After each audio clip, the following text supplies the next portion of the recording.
Hello everyone, welcome back to my channel. আজকে আমি আরও একটি নতুন ভিডিও নিয়ে হাজির হলাম আপনাদের মাঝে।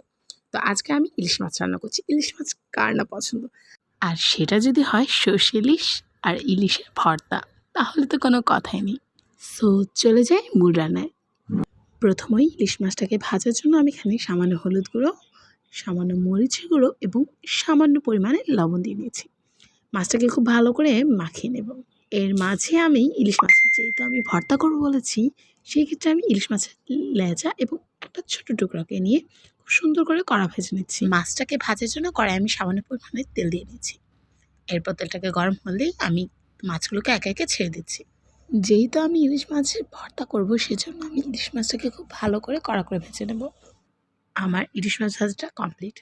এবার আমি একই তেলে শুকনো লঙ্কাগুলোকে খুব ভালো করে ভেজে নেব। শুকনো লঙ্কাগুলোকে খুব সুন্দর করে ভেজে নেওয়ার পর একই তেলে আমি পেঁয়াজ কুচি দিয়ে